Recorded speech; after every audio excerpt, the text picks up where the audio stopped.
Well, good afternoon to everyone. I see you're all starting to log in here. Welcome.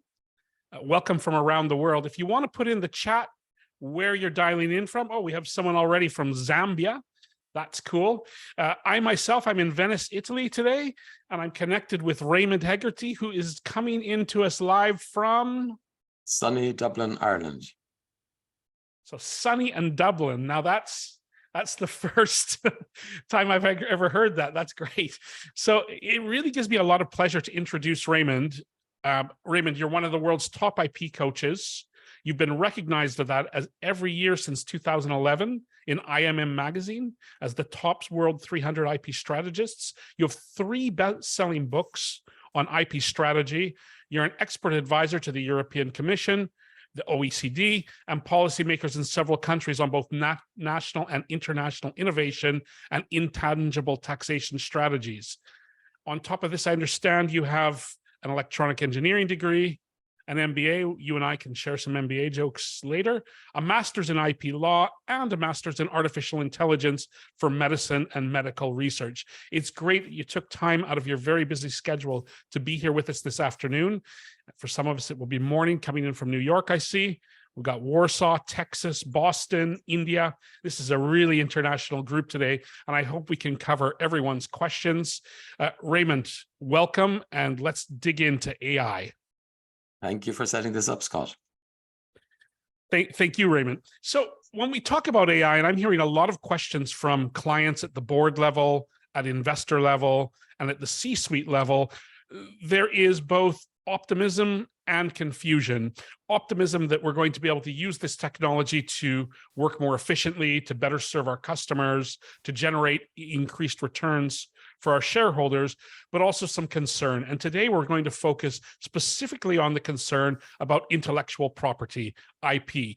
Now, we've seen 3 high-profile cases already where IP got out into the wild, so to speak. Samsung has not even been able to calculate how much money they've lost on this, but apparently it's a lot. Amazon Web Services sent a directive to all of their employees in programming to not use ChatGPT because they were seeing their proprietary code get out into the wild, so to speak. And Getty Images has launched a £3.4 billion pound lawsuit for infraction of copyright, where generative AI has scraped the images of the entire Getty database and is launching this worldwide. So we're talking big numbers, we're talking big issues. Can you just start and maybe tell us about the additional risks that using AI have from an IP perspective? Yes, I'm certainly happy to do that. And to be clear to everybody as well, it's very exciting, the potential that AI can bring. We already have lots of assistive technologies. When you're typing your word processors, you have automatic spell checking. You've got automatic text completion, which sometimes gives glorious mistakes, but it's also a very useful tool to improve people's lives. And then we have to balance that with certain risks and precautions that companies need to take anytime that something new comes along that they may not have considered in advance. The cases that you're talking about, there were some well-documented fears around trade secrets. And, you know, it's hard to blame the engineers in a company like Samsung because they're naturally curious. They have been brought up to tinker with things. And here comes this new toy that millions of other people, hundreds of millions of other people around the world are playing with and talking about. So it's natural that they'd use this. You also have that if they're under any kind of time pressure to get work done, this is a way of doing massive shortcuts to getting through a lot of data and to be able to produce results very quickly. So I can see the attractions of doing this. And sometimes when something is as attractive as that, you may forget about some of the precautions that you need to take or what some of the sides of using a tool like that could be. And the big one, as you said, is leakage of company trade secrets. That if you are asking for a system for its opinion on something that you're doing at the work, they'll say, well, what is it you want the opinion on? When you share what you have at work, that now becomes part of the open AI tool. And that other people, these trade secrets could show up in the tool when other people outside your company want to look at it. And that is a real fear for a lot of big companies. Yeah, thanks for sharing that. I mean, one of the most interesting examples I had seen is regarding virtual data rooms. And typically virtual data rooms, as we know, are used for highly confidential information covered under NDAs and that are shared for things such as evaluating a transaction or conducting due diligence.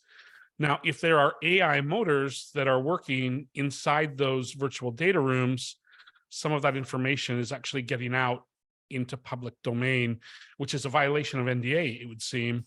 And it's unwittingly by the participants, they're just users of the data room, for example.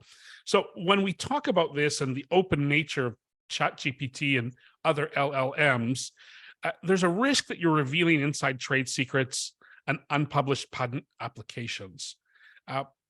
What can we do as managers, as board members, as investors to help all of our people protect against this type of risk? What should we be looking at and what kind of questions should we be asking, particularly for the non-technical people in the group?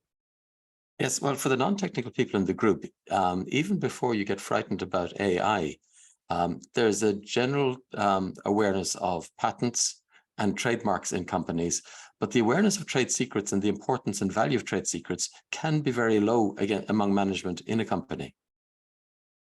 So even the general awareness of trade secrets is low. And as a company becomes more sophisticated in managing their IP and they realize the value of their trade secrets, they may have trade secret policies in place, but those policies will have predated ChatGPT, which came out just a few months ago. So they haven't updated their trade secret policies or a reminder that all of the things that they've been doing in the trade secrets are linked also to possible leaks that could happen through using a tool like ChatGPT. Yeah, well, we've got a very timely question coming in from London here on this, from David Lansfield, and he's asking, which companies are getting this right? The balance of using generative and other AI tools while managing the risks of leaking information or IP out into the open. Do you have any examples of who's doing a good job of this? Well, when companies are doing a good job of it, you don't get to hear about it very much. It's the ones that have made the big disasters, because that's what makes headlines. This is like, the plane crashes make the news headlines all the time. The number of safe landings of plane doesn't. Also, if it's a company that's managing its trade secrets, how it's actually doing it is a trade secret in its own right as well. So they may not be broadcasting too much about what they're doing correctly. And as we've said, it's only when it goes disastrously wrong or when there's a panic within the company that you start to get, leaked memos from the company as well, saying that we're banning all use. And that's a problem as well. Just pulling down the shutters on this is a knee-jerk reaction to it, but it probably is the only way that they can deal with it in the short term before they can make a sensible approach to it. And just a question on that, do you think that it is even possible to pull down the shutters? I mean, we know that engineers are very curious people by nature. And so even if we are saying, hey, we're going to shut this down, the reality is that people are playing around with this, and they may be playing around with it on their work laptop or with a work system. What can we do at board level and at manager level to even start the discussion or gain awareness, so it doesn't just look like an inflexible policy that's coming from management because they're old or don't understand the world? Yes, well, just to be sure of what's going on, I've played around with ChatGPT and similar tools as well. And to be honest about it, or to be clear about it, it wasn't on my work laptop. I have a spare laptop that I use for playing around with these things to make sure I don't contaminate what I'm doing in work. So that is a kind of a discipline, but not everybody has the luxury of having separate devices that they can partition for sandbox type work and for the day-to-day work. One of the big problems as well is that companies are putting massive pressures on people to do more with less. So you have, you mentioned the example of data rooms. Now that's an egregious breach, but I can also understand how that could happen, because you have analysts who are handling thousands of pages or maybe even millions of pages of documents. They need to go through them very quickly. There's lots of information in those documents that is of very low worth. And you don't want to be spending time on things that are low worth. So this is a way of skimming through and highlighting things that might need attention. So it's a very efficient way of getting through very large volumes of work. And that's okay if it's non-mission critical, but if it's mission critical or if it's highly confidential, then you have to also bear in mind what those risks are. Yeah, thank you for that. That's important. And I have a question coming in from Torben in Dusseldorf, Germany. And Torben's asking, and this is something that you and I have discussed, how can you claim originality and origin of an idea, patent, when AI is a main contributor and generates it? And then he adds a follow-up, are there prompt rights? That's an excellent question, and I'll break it into a few pieces. The first thing is, do you remember the story about the monkey selfie it's nearly 14 years ago now? And that was where a photographer set up cameras and went into the jungle and built relationships with primates, put the equipment there and left the equipment in such a way that the monkey could trigger some photographs. And when he found a really exciting one and he published it, and then when he tried to protect it from other people using it, he ran into a lot of problems. And the main one was that the US Copyright Office said that this was taken by the monkey and not by the person. And because the creator of this image was a non-human cannot own copyright. So that's been around for about 10 years, that kind of case law to say non-humans cannot own copyright. In the intervening years, and it's not just with ChatGPT, for the last 3 or 4 years, there have been quite a number of cases going through the European Patent Office. There have been things that have been looked at by the US Patent and Trademark Office, and also that have been looked at by the courts. And nearly every time when somebody gets excited about this, but when the inventing community get excited about it, they get thrown back saying that a non-human cannot be an inventor. So it cannot be named on a patent. And then you end up in a situation that, well, what if you use the AI as an inventor and the AI does most of the work? Can you then claim credit to be the inventor? And again, the decisions that have been coming through is that if you haven't done the primary invention work, you cannot be named as the inventor. So the human doesn't get credit for it, and the AI can't get credit for it. So now you have inventions out there that are not amenable to patents, unless the human doesn't disclose that they were using AI. And if that is found out later that they didn't disclose, that could be a material breach that could have their patent invalidated subsequently. So there are a lot of problems around this. And then if you come to the last part of the prompt question, so I'll give you a break for a second. Does that make sense so far, Scott? Yeah, absolutely. That's clear. What about the prompt? Yeah, the prompt is interesting in that, of course, the prompts are using the original thinking of the person who creates the prompt. And if it is something short, for example, a song title, you can't copyright a song title. But the whole lyrics of a song, if you decide that there's a lot of ingenuity and creativity in the creation of the prompt that created the output, you could say that that person has copyright to what went in the prompt. Now, I think that people are running into difficulties on this because what's happening is they may not necessarily secure the copyright on the prompt, and then the machine learns your thinking. And once the machine learns your thinking, that becomes part of that open machine.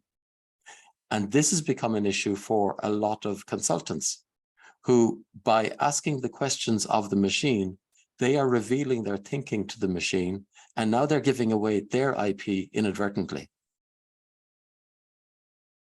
Yeah, that makes a lot of sense. If we think that in consulting, in legal, in advisory, there are typically a series of questions that are asked in a specific sequence or in branches of sequences. And obviously, this is now getting into all of these machines, with the result being that this information is no longer private or proprietary. And so longer term, it will be interesting to see what the impact of that is on professional services, as an example, but not only professional services, also IT. It would be another area where this will be highly relevant, it seems. Yes. So I have a question coming in now from Amanda. Amanda says she is logging in from Madrid, but there's also a connection to Wisconsin. And she starts out by noting, this is very pertinent. There's a saying in Spanish, you cannot put gates on the sea. I like that.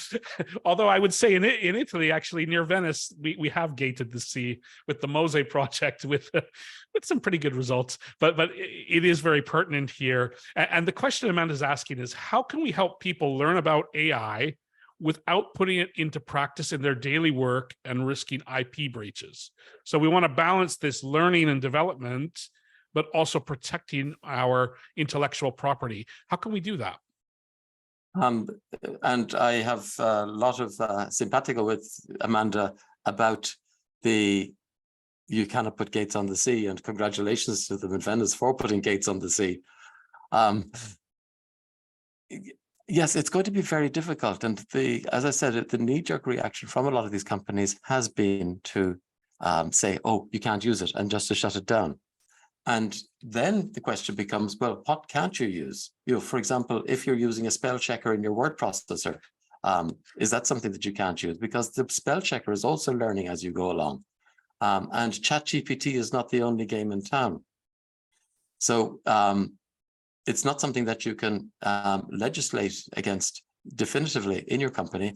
And I think it really does mean that the awareness around trade secrets and the importance of protecting your company's valuable know-how and other information. For example, companies are not just putting up meeting notes, as happened in Samsung, but they're putting up code online, and then they're using that code to give prompts for the AI to generate new code.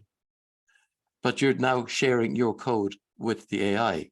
What you also need to be careful is that the code that you use, and this is coming to the Getty Images copyright question, some of the code that you may be using from the AI may be somebody else's code, and you may be infringing on their copyright or even infringing on their patents if there's a technical effect in the code. So you could be inadvertently importing IP infringement risks into your activities. Yeah, that's a good point. And how do we help people balance this, I guess? And I want to bring in something else that has been noted here.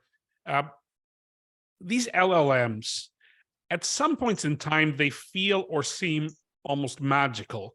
And I would say, is one heck of a conjurer's trick that they're able to pull off, where it seems as if the LLMs have actual intelligence, when we know, based on how they work, that is not possible today. And so these LLMs also have many limitations.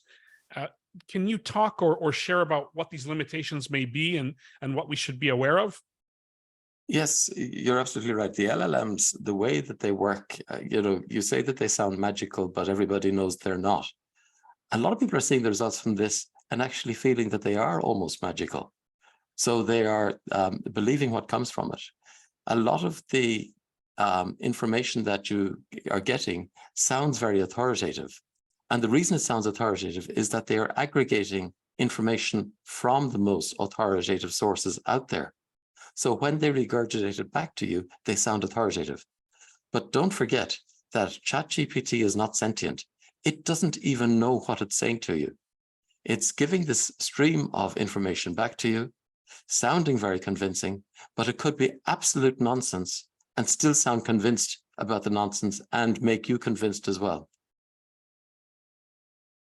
Well, again, some consultants might have their careers at risk at that point. So, indeed, yeah.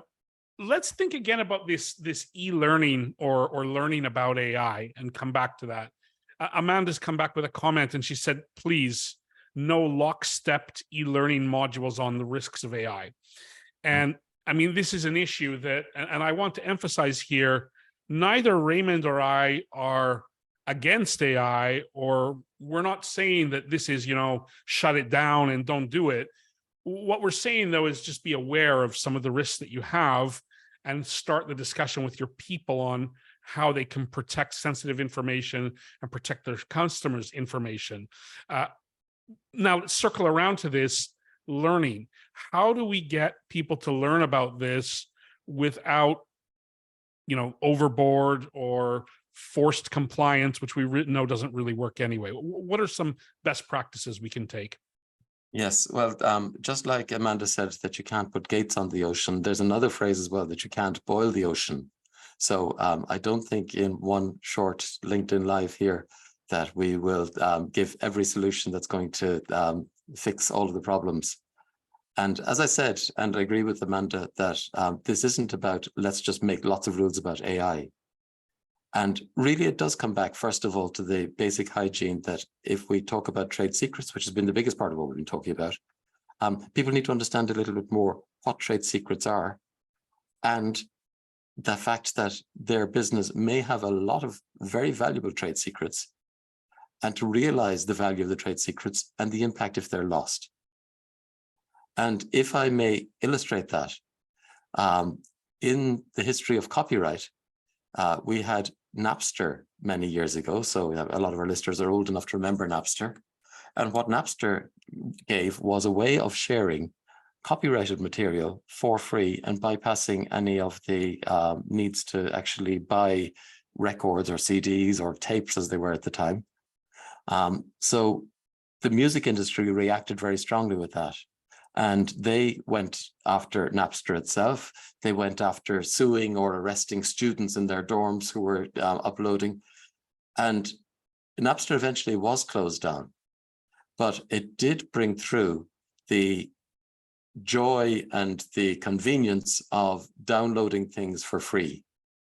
And one of the things that stopped people from downloading things for free was purely problems with bandwidth, problems with storage. So as the technology evolved, and you got a company like, for example, Apple coming out with iTunes, that it meant that there were new ways of downloading the music. But because of what Napster happened, you look at the record sales, you look at DVD sales, you look at royalties from music, that fell off a cliff. So the move to digital destroyed a huge amount of value that wasn't captured by anybody except for primarily Apple. Which also means that, musicians were in trouble, record companies were in trouble, a huge industry was in trouble, and Apple became one of the wealthiest companies in the world. So you end up with a lot of value being destroyed. So people talk about disruption. Very often you have disruption, which is just destruction, and that the value isn't captured.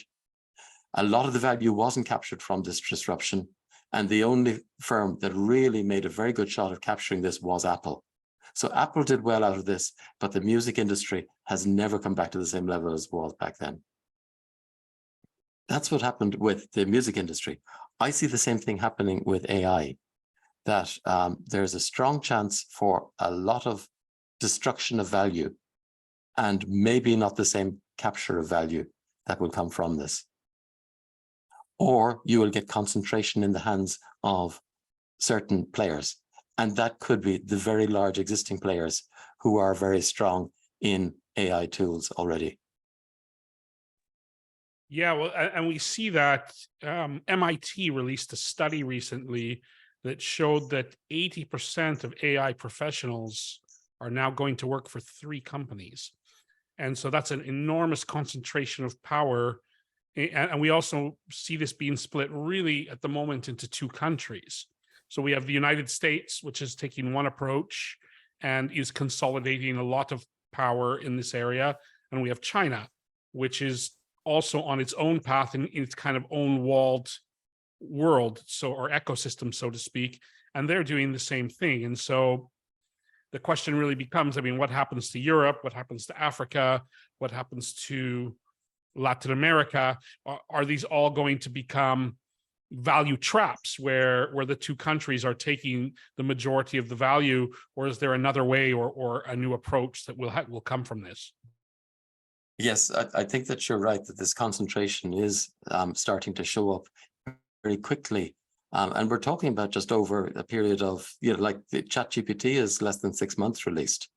And apart from that, the companies moving and strengthening their positions in AI has really only happened over the last 5 or 10 years, but it's a short time in geopolitical and economic cycles. Yeah, absolutely. I have another question coming in from London, and it's asking which people or roles in an executive leadership team should be making these important decisions, and how do you balance the exploitation roles of AI whilst at the same time protecting your IP? Again, that's a question that probably needs to be picked into many parts. The first thing is that there's no simple one-size-fits-all answer to that question. And looking at some companies, like it's something that I talk a lot about: technology companies, high growth companies, life science companies. 90% of their value is intangible now.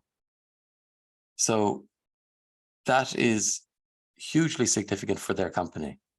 And if 90% of your company's value is tied up in something which is as elastic as intangible assets, it might be that this is something that goes all the way to the CEO of the company, because the CEO is responsible for the value of the company and for any risks to its future. For more, shall we say, regulated companies, it could be to do with compliance people. For more traditional companies, it might be an IT type role. So really, from company to company, it's going to be different. Yeah, and in the comments, we have a suggestion this could be a chief AI or ethics officer. And I'm just wondering, though, if that's enough. And I want to come back to the board. I know we have a lot of board members that participate in this discussion and that are asking questions about this. As a board member or as a board chair, what questions should you be asking and what discussions should you be having around both AI and IP? Okay. First of all, this chief AI officer, if I go to, like you mentioned about the MBA, if I sit in on a marketing lecture, the marketing professor at some time will make the claim for every company needs to have a chief marketing officer on the board, because nothing happens without marketing. And then you go over to the HR lecturers, and the HR lecturer says, oh, the company has to have the chief HR officer on the board of the company because the company is all made up of HR. And then you go to the legal officer and he says it's all made up of laws. You then go to the accounting officer. So every single person thinks that their area is a very important area and that needs to have a seat on the board. Don't forget, there's very few seats available on the board. It's a very crowded place already. So to be able to create a new role, just because this is an important function, doesn't necessarily mean that you need to create a board role for this. And especially if this is not one of the company's primary value streams, then it wouldn't make sense to put somebody on the board. So that's the first part of the question. Second part of the question was, well, what should boards be looking at? And that's a more general question to the specific about should there be this person on the board. And the first thing is that the boards of the company are responsible for the governance of the company. So they need to be able to have a good handle on what are the risks of the company, what are the exposures of the company, and also the opportunities of the company, because you don't want to be closing down opportunities just because you're taking a conservative position. So it's something that, I advise boards all the time. And the main things that if we talk about IP strategy comes down to two things. One is building intangible value, and the other one is clearing IP risks to growth. So those are the things that I talk with the board about continuously. And the big part of intangible value that boards very often overlook, especially technical companies or brand-centric companies, is that they overlook the trade secret part. So if I had to fix one thing, it would be to increase the understanding of what trade secrets are and what needs to be done to be able to protect those trade secrets. Yeah, that's a great discussion. And I want to take it to a different size of company now.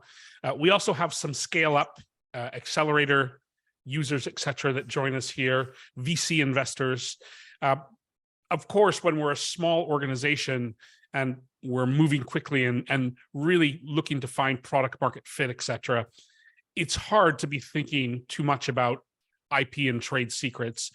Also, we don't have the money or the headcount to have even a chief anything officer. So everyone's really in delivery and raising money and satisfying tough customer challenges.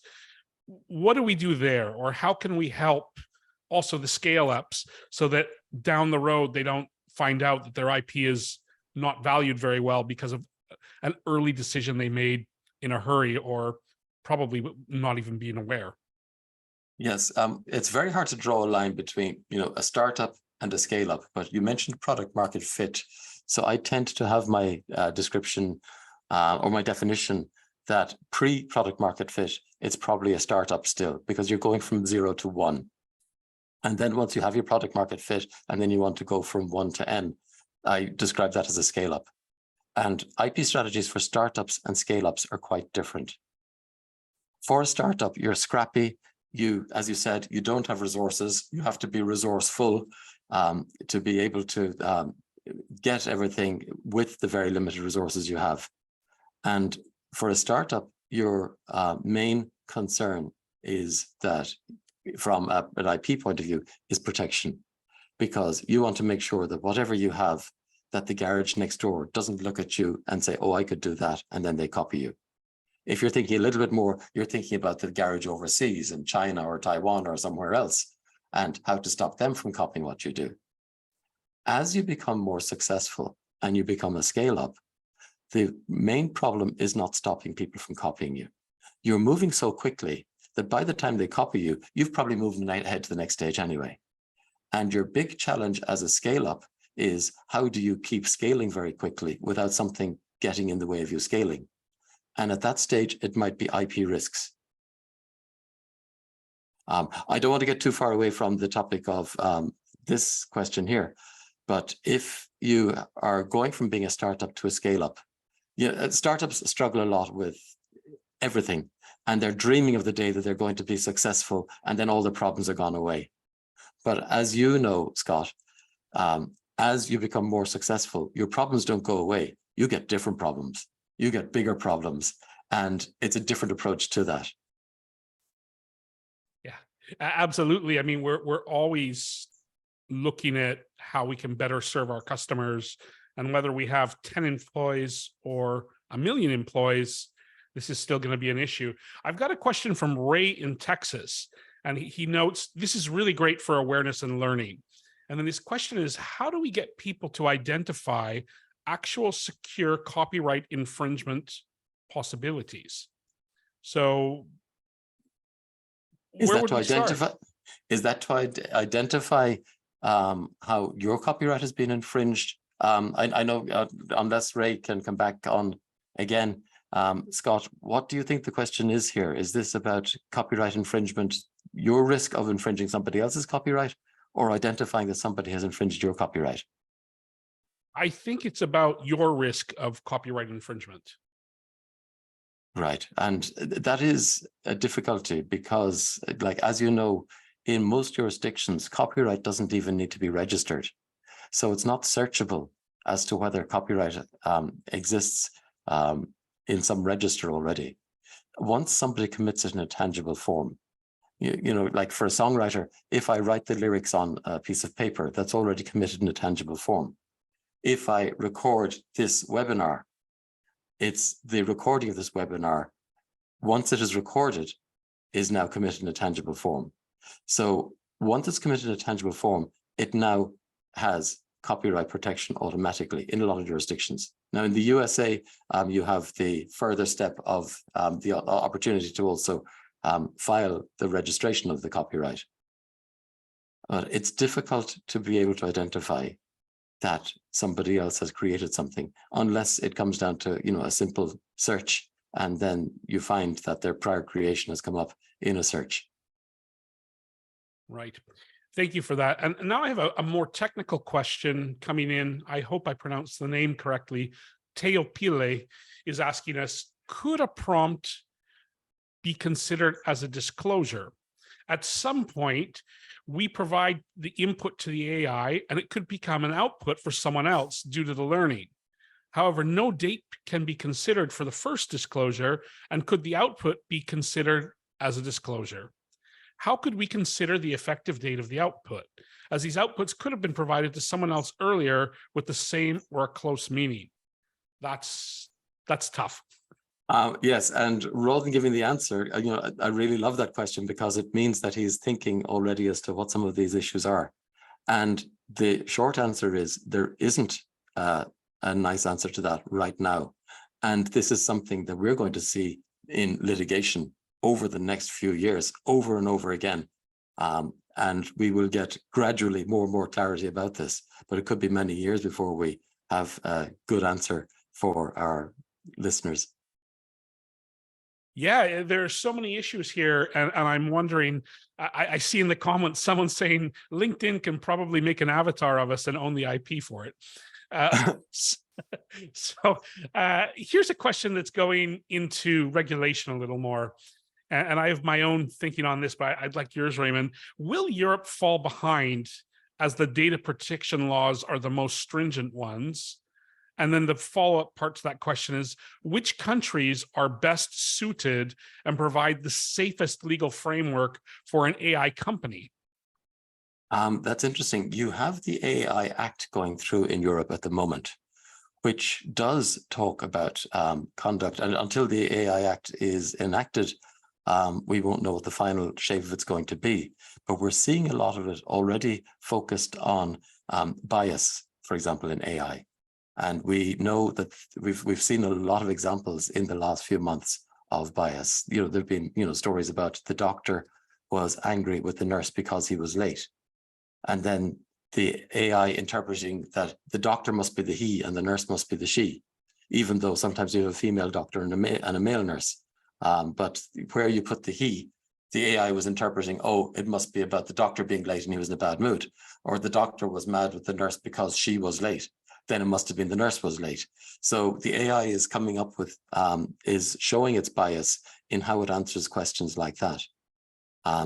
So already there are those kinds of problems coming in there. But I'd like to put the question back to you, Scott, because you're in Italy, and Italy did enact a law to prohibit the use of LLMs. And I wonder what your experience was of that. Yeah, so what happened in Italy, the body that's responsible for privacy started to ask questions to OpenAI, and they gave them a time frame to respond to those questions. OpenAI's first response was to block usage of OpenAI in Italy. They did eventually answer the questions, and they were able to satisfy the requirements of the Italian authorities. There's a few things I think. Firstly, it shows that there needs to be a really clear European regulation on this, which I think we might be getting with the Data Protection Act, but I think that I don't know that that's the case. And I've talked to a few people who are really quite expert on this, and they're not sure where that will go. My second comment would be that privacy is going to become so important to all of us as we move forward. And we're recognizing that we really don't have very much privacy right now. These little telephones are sucking an incredible amount of information about us in most jurisdictions completely legally. And we don't know how that data is being used. And one of the challenges with most of these machine learning algorithms is that they are not transparent in how they work. So we don't actually know how the algorithm's coming to a decision. And so I think when we combine all this together, there will be a political impetus to act. The question will be, is it too late? I do have an interesting, did I answer your question, by the way? Is that? Yes, you did. And if I could just follow on from that, Yeah. in Europe, the reaction to a lot of situations is to automatically regulate. So Europe is very fond of regulation. In some ways, this is good because it will give clarity around the parameters. In other ways, you could say that if we restrict too much what we can do, some of our geopolitical competitors may not be to the same restrictions, and that they may be able to take advantage and move ahead. So there's arguments for and against. The other thing is that a lot of the regulators are not people who understand as much about the implications of AI as that they're very good at the mechanisms of regulation. So there needs to be some kind of common sense brought into the regulation. But I agree with you that it is good that at least the regulators in Europe are looking at this and trying to give a little more clarity around how this should all be governed.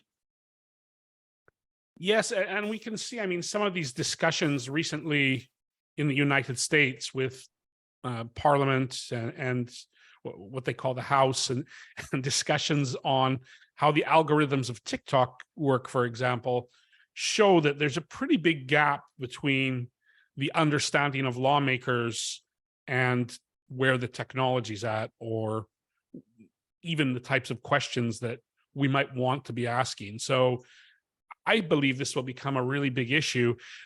Lando from Africa has come in and asked us, cybersecurity, will this play a significant role? What about cybersecurity? Good question, Lando. Absolutely, this will play a role in cybersecurity. First of all, if you think about most cybersecurity attacks are made by very clever hackers. You can now have your AI to superpower these clever hackers. And all of the ways that you think of immunizing against these attacks, you now apply the AI, if you're a bad actor, to give you a lot more power to look at more permutations of how to bypass protections and to perhaps launch attacks on systems. Yeah, well, we have, I guess, a couple of things here. One is that even if we think about, voice imitation and how this is being used in some cybersecurity penetration tests, there are so many ways to look at this. Let's think about the positive for a moment. Could cybersecurity help us in protecting our IP from getting out into AIs? Is there any way that that could be working, and what kind of discussion should we be having around that? Yes, there are a number of tools already being developed for this. And, as you know, everything is moving so quickly that it's difficult for the tools to keep up with this as well. But, because I work with quite a number of people who are at the forefront of dealing with some of these challenges. And, they're seeing the opportunities of using these tools to be able to identify better ways of managing how you use your IP. Yeah, there's a lot of discussion there. That brings me to an area that I'm really passionate about, and that's strategy, and talking with management and boards about what is the strategy for the future. And of course, this gets us into the area of capabilities. And when we talk about capabilities, we're often talking about either creating or exploiting IP. And we're also talking about leveraging technologies, including AI. How can we build this bridge between the three? We've got strategy. Well, I think there's a great opportunity now, because the discussion has started. And, you can even see today the number of people who are here and who are engaging with really good questions. I'm not sure, something has frozen. I'm not sure if it's my connection. You froze for a moment, Raymond. Can you hear me now? Yeah, you're back. But I don't hear your sound now. I see you, but I don't hear you. Can you hear me now? Perfect. Thank you. Okay. I might try to see what I can do about getting a more robust connection. Back to the old-fashioned Ethernet. Yeah, that's what I do too. It's funny that we have all these technologies and Wi-Fi, and at the end of the day, we're always looking for a cable and an RJ45 plug. So... Okay, I'm just connecting up here, so maybe you can keep going. How much of the question did you miss there? You cut off just at the beginning, so if you want to start again, would probably be perfect.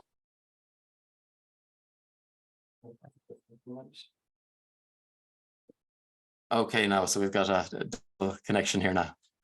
Perfect. Crystal clear. One thing is that the conversation has now started. You can see that we've gathered a lot of people on this call today, and really great questions so far, which is indicative of the questions that I'm hearing all the time. What we should also bear in mind is that ChatGPT is only one form of AI. We're talking about large language models, and I've created multiple models in both natural language processing, but also in computer vision, machine learning, deep learning using neural networks. So boards need to think about more than just ChatGPT when they're thinking about AI and the power that AI can bring to your business. Because don't forget that ChatGPT is based on language. And even if you go back to the 1957 studies by Mehrabian, that the information content of verbal communication was only 7% language. So the language content in communication is very limited. And language is a very structured form of communication. But most of our world that we look at is unstructured data. If I go out into the back garden there, I need to cut the grass. Something doesn't pop up and say cut grass. I'm looking at the length of the grass, I'm looking at the color, I'm looking at the weather outside. So you pick up all of these clues from observing. And AI that doesn't pick up that is missing a lot of the richness of inputs that are necessary to be able to make decisions. So using only language, and especially tools that are developed primarily using English language, and you're living in Italy and you can see the richness of nuances in other languages, that the tools that are based on language and with the inherent biases that may come from where that language was input into that are very limiting.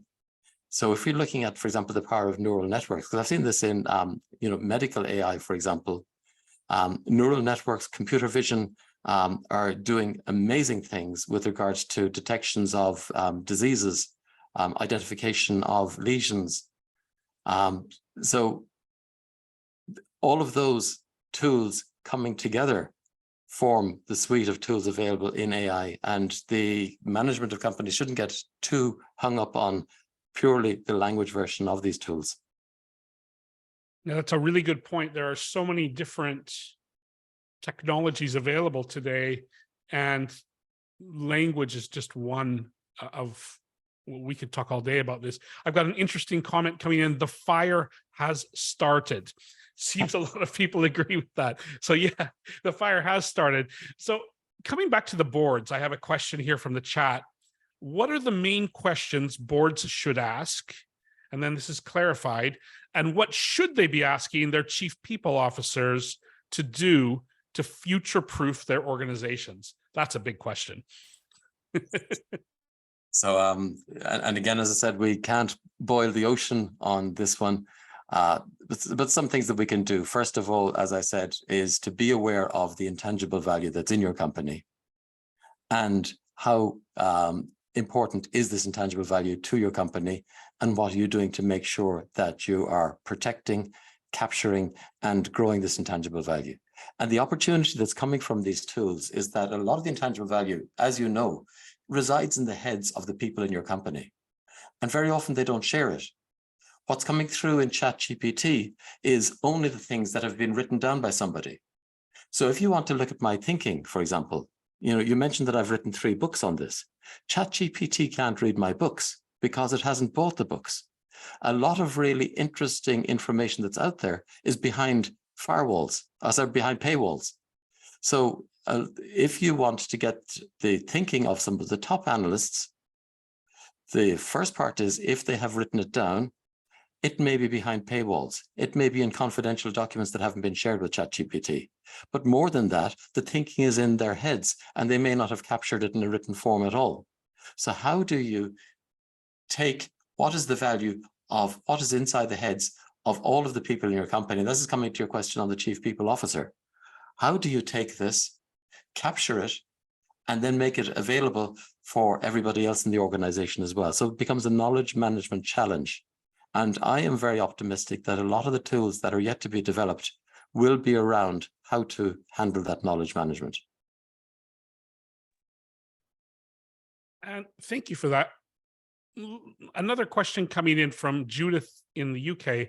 How can you protect your own IP from ChatGPT and the like? What can we do?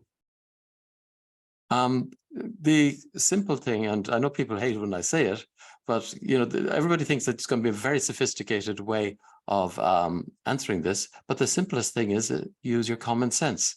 If there are things which are important to your company, don't blab about them. So don't be putting it up through any kind of a tool where it's going to be in the public domain. You see this with companies who are looking for investment. They're saying, oh, if you want to protect your trade secrets, you need to have an NDA before you talk to anybody. But venture capitalists won't sign an NDA. So how do you deal with that? And the thing is that another way of protecting your trade secrets is not talk about them. So if you're in talking with investors, yes, you need to talk to them to the level that gets them excited about participating, but you don't need to give away IP defeating detail. It's the same, and again, that's something that I would actually advise people. If you are coming up with an invention, it could be very tempting to shortcut the patent application process by using ChatGPT to help write your patent application.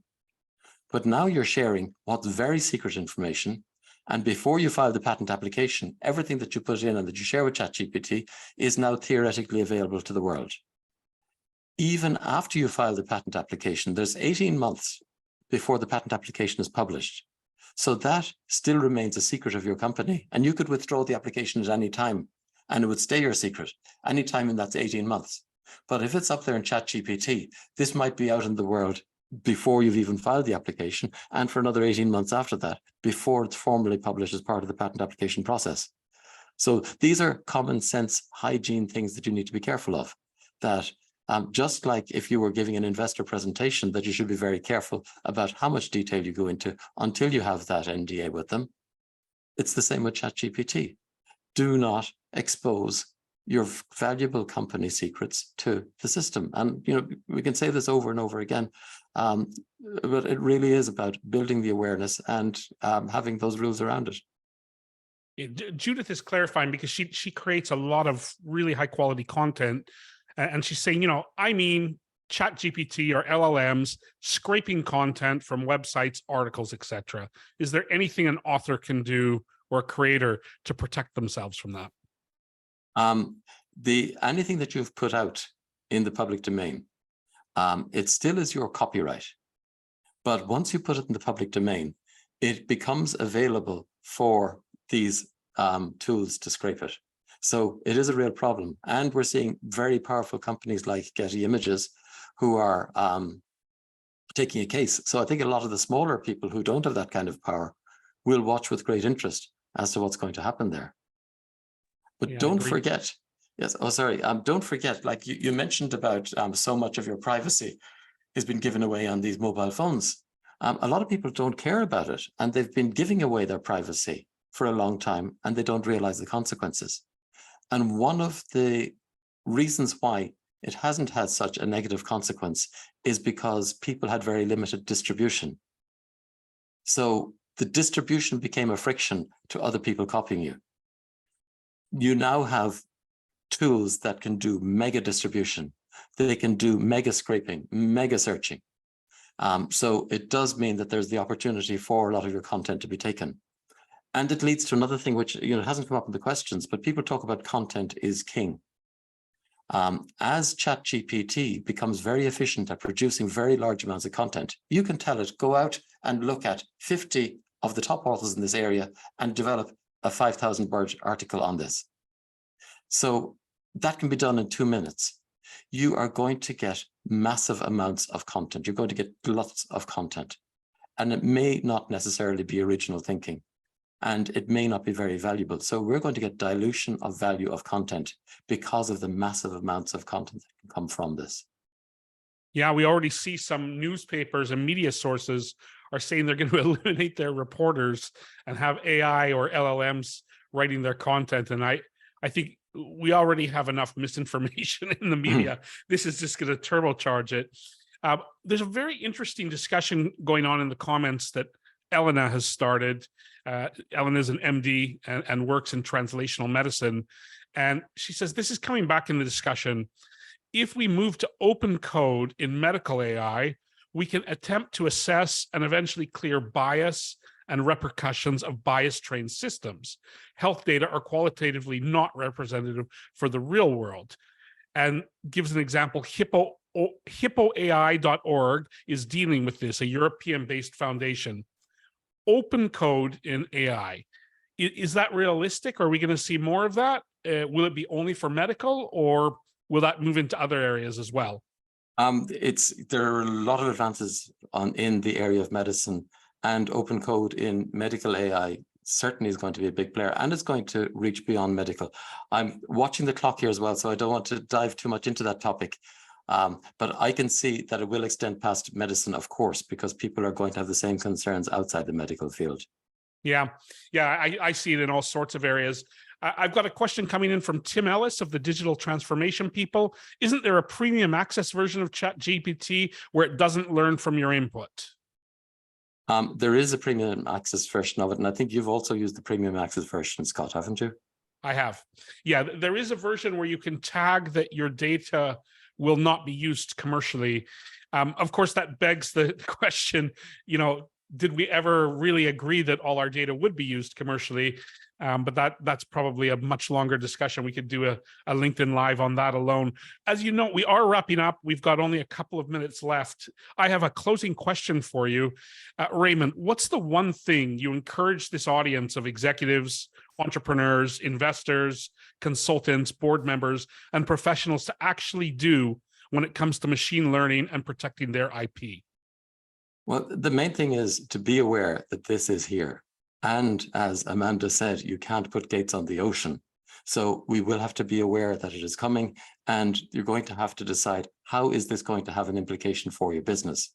And is this going to be a disruption like the Napster disruption, where it will destroy a lot of value in your business? Or can you make sure that you can use as much as possible the benefits of AI to take your business forward? Thank you. This has been so informative. Where can people go to learn more, Raymond, about what you're speaking about? Where would you like them to look at this? On LinkedIn, on the web? What should they do next? On LinkedIn, they can, if people think of questions afterwards, we can follow up on LinkedIn. So I'm quite happy to connect with anybody who just says why they want to connect. Or you can look at my website, which is about intangible value. So it's intaval.com, intaval.com. Intaval.com, and connect with Raymond on LinkedIn. Just explain to him why you'd like to connect with him. Let's keep the discussion going here as well. We'll leave this open so that questions can continue to run, and Raymond and I will do our best we can to answer those. Thanks. This has been one of the fastest hours I can remember in a long time. It was fabulous. I appreciate so much interaction from the audience. And Raymond, a big thank you to you for taking all your time this afternoon to share with us. We'll make sure this video gets shared with everyone who signed up for the presentation and discussion today. Thank you. Thank you, Scott.